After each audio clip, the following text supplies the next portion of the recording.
میاں بیوی کی لڑائی کا آخری حل کیا طلاق ہی ہے؟ آج کل دیکھا جاتا ہے شادی ہوتی ہے 1 مہینے بعد 2 مہینے بعد طلاق ہو جاتی ہے، گھر بستے نہیں ہیں، تو کیا طلاق ہی اس کا حل ہے؟ بالکل نہیں، طلاق کی آخری اسٹیپ ہوتا ہے کہ جہاں جا کے پھر گھر کو توڑا جاتا ہے۔ حتی الامکان شریعت مطہرہ اسی بات کا حکم دیتی ہے کہ آپس میں صلح کی جائے۔ نکاح یہ صرف خواہشات کو پورا کرنے کا ذریعہ نہیں ہوتا، نکاح ایک مبارک عمل ہے اور اس کے ذریعے سے 2 خاندان آپس میں جڑ رہے ہوتے ہیں۔ یہ نسل کو بڑھانے کا ایک ذریعہ ہے اور نکاح یہ الفتوں اور محبتوں کا نام ہے۔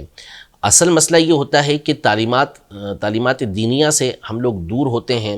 ہمیں معلوم نہیں ہوتا کہ کس انداز میں ہم نے آگے زندگی کو گزارنا ہے، اور برائیوں کے ساتھ، اللہ کی نافرمانیوں کے ساتھ عمومی طور پر ہمارے یہاں عام طور پر شادی کا آغاز کیا جا رہا ہوتا ہے، جس کی وجہ سے پھر یہ نحوستیں آتی ہیں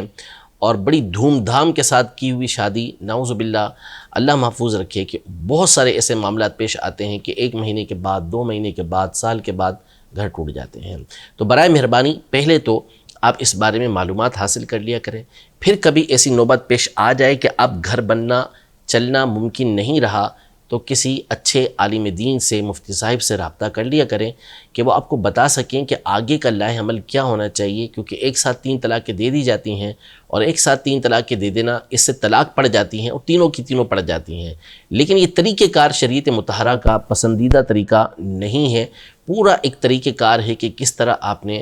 اگر بالفرض نوبت ایسی آ گئی ہے تو کیا کرنا ہے۔ تو اس کے لیے بہتر طریقہ یہی ہے کہ اپنے طور پہ کبھی بھی یہ قدم نہ اٹھائیں، بلکہ کسی معتمد عالم دین سے، سنی مفتی صاحب سے رابطہ کریں۔